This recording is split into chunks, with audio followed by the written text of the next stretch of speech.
Hello and welcome to episode 4 of the No Code series. At the end of the last episode, we started on the application intake guided setup, and we're just finishing it off in this particular video. So I'm just going to reset our timer here, and I will start this now. Okay, so timer set. Let's finish off our application intake process. So back on the guided setup for the application intake, we've got a final task here for configure development environments for users. So this may be interesting considering we're only using the one environment. So let's just read up about this so we understand what it is. So it's set up and configure the environment records associated with the development instances that the users will be provisioned to. You will need an environment record for each of the development instances. Okay, so obviously this may well be quite a quick step for us, but there you go. So I'm going to suggest in here, and you may already have these set up from previous, it may be linked to the likes of clonebacks and things like that, if you see where the cloneback targets records. So development instance, I'm just going to call this PDI. And work on it, so just copy and paste the the URL there. But I think you get the point here. Instance ID.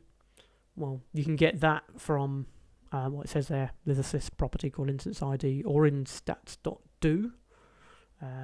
So let's go back.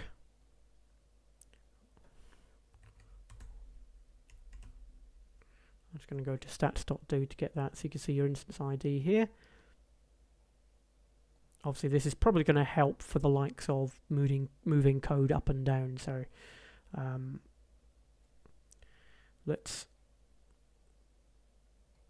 So it's now asking us for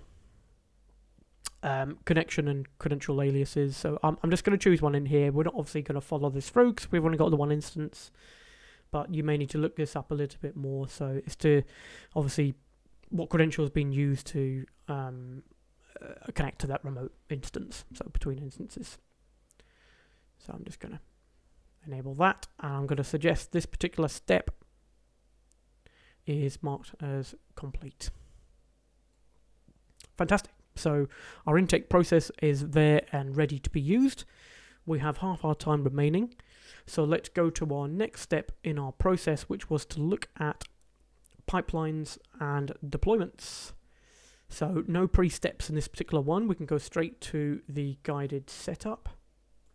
So I'm going to close the previous guided setup down and go to App Engine, Pipelines and Deployments, Guided Setup. And let's get that screen back and get started. 2 steps in this one as well. So this is about configuring your production instance. So on your instance, configure your pipelines and associated environments to streamline your app deployment process. Okie dokie. So we'll be configuring the environments. We've already done that already for one of them. Configure the pipelines and add users to the App Engine admins group, which we actually already did as well. Then configure non-prod, which is configure the controller instance. Okay, we'll have to look at that. And enabling ATF properties.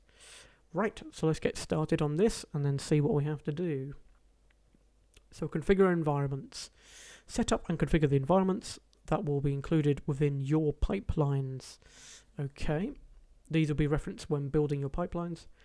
Okay, your production instance is where your pipeline configurations reside. So this should be done in prod.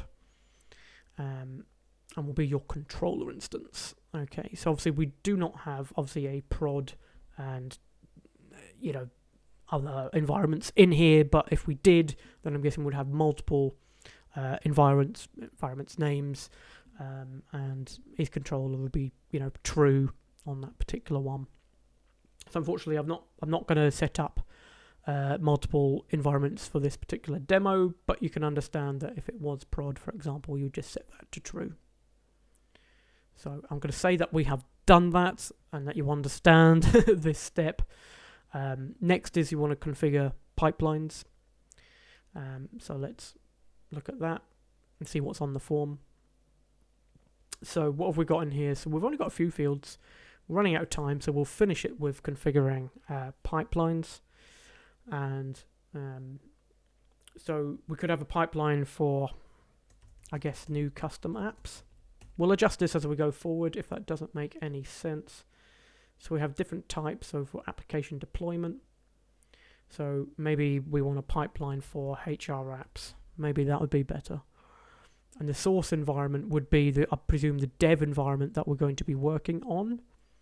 So at the moment, I'm going to say PDI, even though I ticked that box to say is controller. You know what you need to do. Let's click on submit. And now we have a pipeline.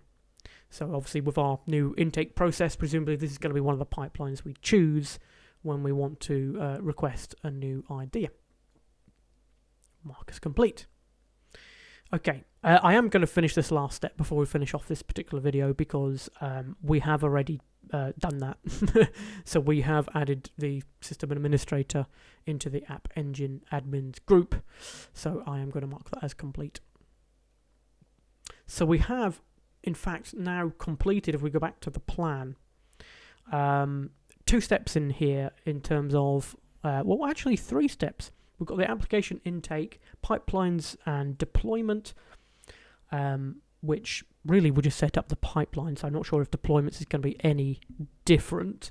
Presumably that happens post-intake process. We will come up to that when we get a bit further down the line.